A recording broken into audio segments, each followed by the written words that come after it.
안녕하세요. Riding on the Korean wave. Welcome to a brand new week on the Culture Wave. I'm Kwon Soa in Seoul. Explore with us Korea's culture from all aspects and stay up to date with K-entertainment, K-literature, K-musicals, K-everything.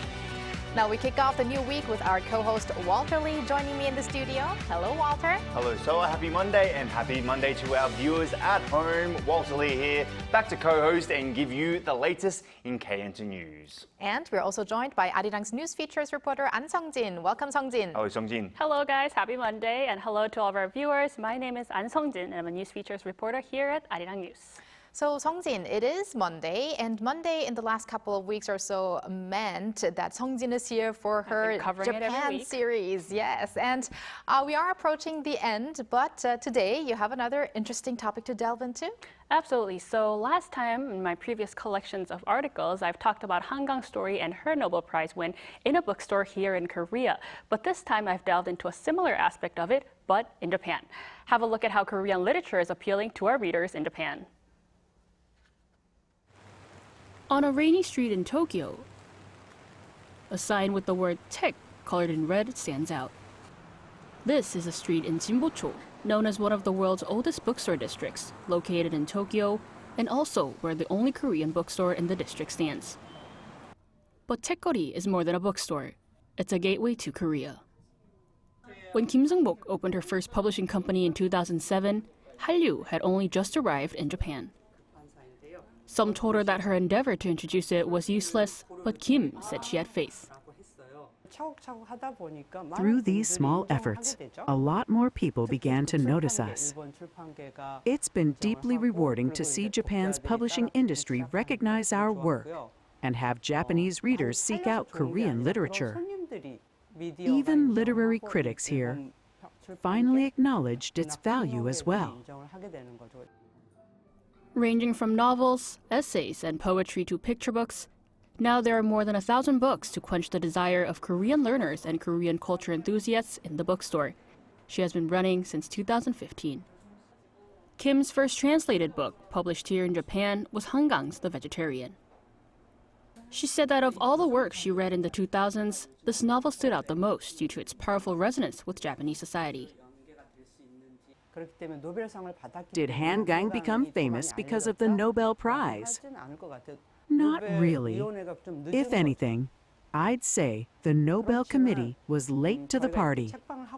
But yes, after the Nobel buzz, her book sold in huge numbers with multiple reprints and strong sales. What surprised me most, though, was how many middle-aged men came in specifically to buy her books. But she added that beyond Hangang's books, as Korea's cultural standing has risen tremendously, there is a genuine admiration for Korea's creative content, which helps those like Kim working in content and publishing. There are also trends in literature that show parallels between Korea and Japan. Right now, there's a growing interest in caregiving here in Japan, and I've been pitching some of these books to publishers. We're also seeing a wave of feminist books and essays exploring new forms of family, a theme that feels timely and also resonates with what Japanese readers are interested in today. And to further fuel interest, from poetry readings, workshops, and author visits, the bookstore offers a bridge to mutual understanding. This publisher hosts around 100 events annually to introduce Korean literature to the Japanese public. What's appealing about Korean literature is that you can clearly sense the writer's perspective on the history of societal issues. So, through their works, you're able to see various aspects of Korea's past and present. If more translations of other genres like poetry or comics were introduced, I think that could spark a wider interest. I'm currently studying Korean literature translation through the 책거리 translation class. I'm interested in Korean literature or novels because it often delves deep into social issues and the inner humanity of human nature. As Korean literature continues to find its voice in Japan, through committed publishers like Kim, aspiring translators, and communities like 책거리, what was once marginal is becoming mainstream.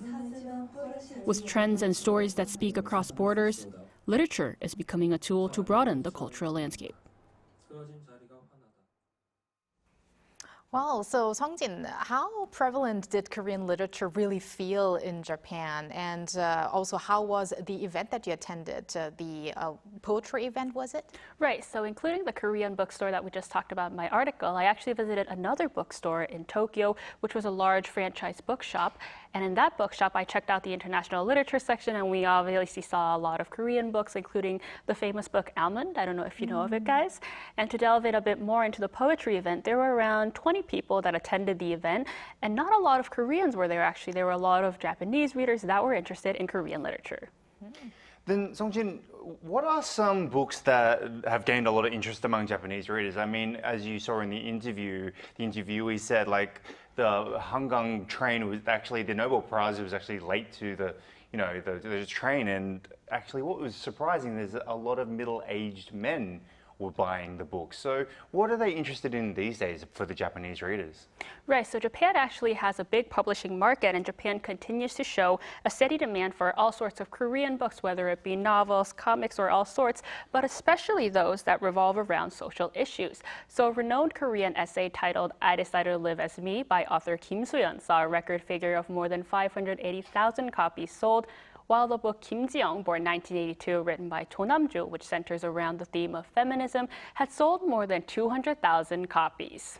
I guess it's many of those social similarities that the neighboring countries share that raises the interest into each other's literature. Well, thank you very much, Songjin, for that coverage. And we're looking forward to your last installment of your Japan series next week. Well, thank you very much. Thanks, Songjin. My pleasure as always, guys.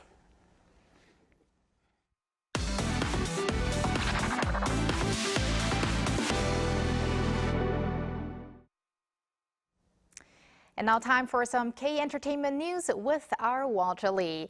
Walter, we're gonna start off with some BTS news. BTS member Suga. Now, he's been just released out of the military a few days ago officially, but he's already making great headlines. He already is, yes. So BTS member Suga has donated 5 billion Korean won. That's approximately $3.6 million to establish the Min Yoon-gi Treatment Center. Now, Min Yoon-gi being Suga's real name, aimed at supporting children and adolescents with autism spectrum disorder through treatment and programs that promote social independence. Now, the treatment center at the Severance Hospital, which is an association with Yonsei Medical Center, will provide language, psychological and behavioral therapy with a range of programs that integrate clinical care and academic research to support mental health in young people.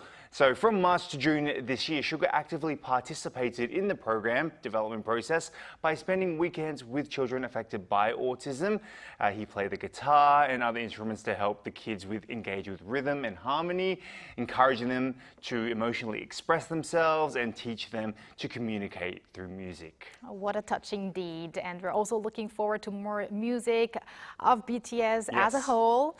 And now we're going to move over to another boy group, ATEEZ. What do you have? That's correct. So according to Billboard's preview article released on Sunday, ATEEZ's 12th mini album called Golden Hour Part 3 has debuted at number 2 on the Billboard 200, the main albums chart in the US. Now, they were just missing out on the top spot to American country artist Morgan Wallen's in his album I'm the Problem. Now, Golden Hour Part 3 sold 105,000 album units during the tracking week. Now, of that total, 500,000 were physical album sales, making it the best-selling album of this week's top album sales chart. Now, with this release, ATEEZ has now placed 7 albums in the top 10 on the Billboard 200, including 2 that have reached number 1. Fantastic news for ATEEZ and their fans. Indeed. And from boy groups, now we're going to move over to a girl group known as IDOL. Formerly known as G-IDOL, yes. Right. So IDOL were awarded the Grand Prize, or Daesang in Korean, at the 34th Seoul Music Awards, one of the Korea's major pop music ceremonies. Now, at the event held on Saturday in Incheon, IDOL received both a main prize, or Bonsang in Korean, and the grand prize, the Daesang, young, making them double winners on the night. Now, this is also Idol's third grand prize this year so far. Now, the group thanked their fan group by saying it's truly an honor to receive the grand prize, just like the senior artists we've admired since we were young. We were able to come this far thanks to Neverland, which is their fan base, who have always supported us no matter the time or place. Now, other winners included Kiki, Hearts to Hearts, and Kickflip, who were recognized for Rookie of the Year honors. I remember that Hearts to Hearts had that as one of their to-do lists of the year. And also Rosé, 17, Stray Kids, and IVE were also among the artists who received main prizes as well. Well, congratulations to IDE and also the other K-pop acts. And by the way, Beyond, the member, one of the members of IDE, she was wearing a beautiful dress because she was actually even emceeing for that event. That's correct. That's why we saw her a little different from her other members on the picture. Yes. Well, thank you very much, Walter, for those updates, and stick around. Will do. And now let's take a look at what our AI anchor Ari has for us today. Ari, take it away. Hello and welcome to your AI guide to the latest cultural updates from Korea. Here's our top story. The Korea Beauty Festival 2025 has kicked off in Seoul as part of the Culture Ministry's Global Tourism Initiative. The festival celebrates the booming K-beauty industry with events taking place across Seoul's busiest districts, including Dongdaemun, Myeongdong, Hongdae and Gangnam. Centered on 5 key categories, namely hair, makeup, fashion, medical, and wellness. The festival offers a variety of programs such as personal color analysis, free makeup touch-ups, hairstyling sessions, and herbal oil crafting. It will run through July 18th.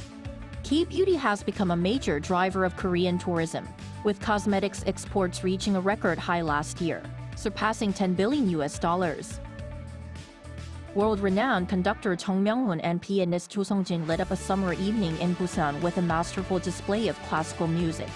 The performance, held to mark the grand opening of the Busan Concert Hall on Sunday, brought together a rare collaboration between Jung, Cho, and pianist-organist Jo Jae-hyuk. Highlights included Cho Sung-jin performing Beethoven's Piano Concerto No. 5, known as The Emperor, with the Asia Philharmonic Orchestra led by Jung, as well as Jo Jae-hyuk delivering a powerful rendition of Bach's Toccata and Fugue on the pipe organ. The concert came on the heels of Jung's appointment as the first Asian music director of Italy's prestigious La Scala Opera House. Museum San, located in Wonju City in Gangwon-do Province, is hosting a major solo exhibition by acclaimed British sculptor Anthony Gormley. Titled Drawing on Space, the exhibition explores Gormley's long-standing contemplation of the relationship between sculpture, space, and the human body. Featuring 48 works, it marks Gormley's largest solo exhibition ever held in Korea.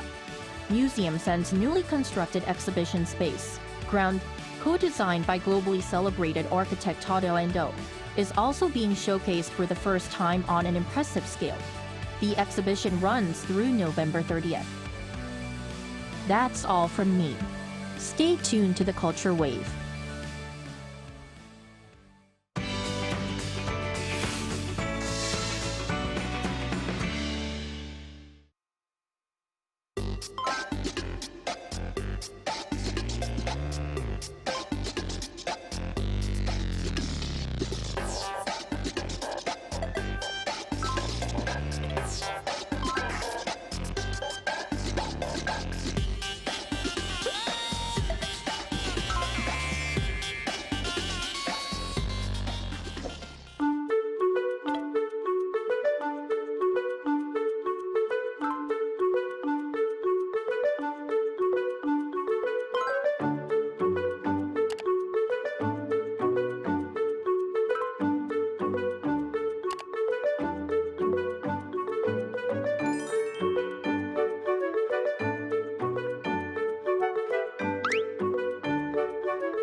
After sweeping 6 Tony Awards, the Korean-made musical Maybe Happy Ending has proven that when it comes to cultural content or entertainment, Korea knows no limits.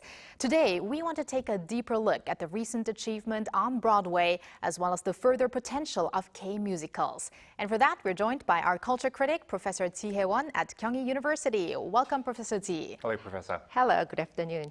So last time, we did mention about Maybe Happy Ending and the Tony Awards. We were able to touch upon it a little bit, but this actually deserves a deeper analysis, a deeper talk, and that's why actually Walter and I have a dress code today, Oliver and Claire. So Professor Ji, let's start with the response, the domestic and the overseas response. Yeah, everybody says it's a huge achievement indeed. So because it is the very first Tony Awards for the original K-musical, which was developed and world premiered in South Korea. And actually it was the very first Korean musical which was produced on Broadway. And for the Park Chun-hyu, Hugh Park is the first the Korean musical creator who won the major theater awards, including Tony Awards and the Drama Desk Awards. So Maybe Happy Ending is relatively smaller shows for the other Broadway musicals, because it is only 4 cast members and it is actually original musical, not based on any novels or any animations or films or anything. So that's the very special points for this show, winning awards without any well-known original work or like a star creator or big-name actress is what makes Maybe Happy Ending even more special on Broadway. Also, the Korean theater community and all the cultural community actually has been celebrating Maybe Happy Ending's achievement and is trying to make more seriously discuss the advancement of Korean musicals into overseas market. And for me personally, I'm very excited as well because as my Broadway colleagues or the Korean theater colleagues are actually they are trying to bring more K-musicals into the New York theater market. So I'm very excited to see more K-musicals on Broadway. I was going to say, Professor Ji, I could feel your excitement by this huge achievement. Now, we had our attention on this ever since the debut on Broadway, and you, Professor Ji, ever since the release in Korea, of course. But really, what was the compelling factors that led to this global acknowledgement? As you say, it mentions earlier, the themes are very universal because they may be happy ending. Actually, it's a story about helpabot, so who helped the people but have been left behind by new versions. So it is similar to how we replace our mobile phones, with the new models, or it is also a story about ourselves because being left out in a rapidly changing society. So the theme is certainly universal. So, and the musical was created through a long-term collaborations between a Korean playwright, Hugh Park, and who living in the States, and the American composer, Will Aronson. Actually, they work very, very close together. So I think it was able to succeed on Broadway after its premiere in Korea because the two creators are very familiar with the Western culture and the audiences, so they already know how to appeal to the audiences. And their strategic partnership, they actually work together very closely, step by step. So it's not like I'm book writer, I'm composer. They just work together. So that's why they got the Tony Awards together for the best book and for the original score as well. Wow, great synergy that we saw there. Let's stick to that word original, Professor, because you did say that Maybe Happy Ending was original, right? It didn't take from any sources. It was the original source from itself, okay? So obviously the Korean version was the very first version. But when it moved to Broadway, there were changes within the Broadway musical. Can you tell us about some of the changes in the Broadway musical? Yeah, they changed it a little bit because the Broadway production is a new one because as the basic storytelling is the same for the same as the Korean production, but with the new direction and a design. So to fit into the Broadway markets, the cast was expanded to 4, and the changes were made to the stage design, including the massive use of projection images. There were also some changes to the numbers as well, with several ballad songs were removed and new songs added. So, and the arrangement was strengthened with more like jazzier feel. So they made changes. We just call it like localization to more fit into the Broadway market. And sticking to that, Professor Ji, what are the important factors to look at so that you can resonate with the global audience? And how did maybe Happy Ending succeed with this? I think the most important thing to appeal to the international audience is understanding their culture and their emotions first. So the theater is a live entertainment based on interacting with the live audiences. So it is important to understand that their tastes or preference of the audiences from other cultures or other countries when creating or developing a work. So I believe rather than producing a work tailored to the taste of Korean audiences first and exporting it overseas markets afterwards, it is better to create a work targeting larger markets from the beginning, in the first place. I see. And apart from maybe Happy Ending, as Korean musicals are growing in more interest on the international stage, which productions are currently running overseas, like on Broadway, or which Korean actors are sort of, let's say, active abroad in the musical stage? Unfortunately, there is not any other shows currently running because they run like a short period of time and they close and they just start the period of running again. But another original musical, Fan Letter, has gained a significant international acclaim, winning multiple awards, including in China and Japan. So the musical is set in 1930s and a time of Japanese colonial rules. So the story revolves around the young writers during the turbulent period of history. So, and some others, such as Marie Curie and Red Book and Swag Age, shout out Joseon, keep trying to branching out into the major theatrical market, including West End and Broadway.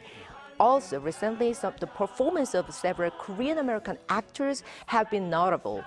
Earlier this year, Claire Kwon debuted as Claire in Maybe Happy Ending, and Timothy Lee, Korean name is Lee Hae-chan, played Orpheus in the national tour of Hadestown. So in addition, many other Korean actors and creators are challenging themselves in overseas market as well.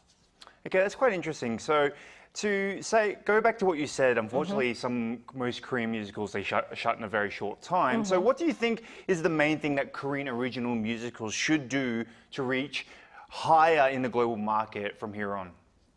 I think it's a partnership. So I think one of the most important thing is the getting close partnership with the international producers and creators and all kinds of agencies. As I mentioned earlier, the theater is fundamentally local experience. So therefore, localization is very, very important, and close partnership and collaboration with a local partner is essential for this. So however, it is not easy for the Korean producers or creators to develop a local partnership. So I think future government support needs to focus on building like a foundation for a cooperative system that can lead to localization rather than simply supporting each work on a certain basis. Right.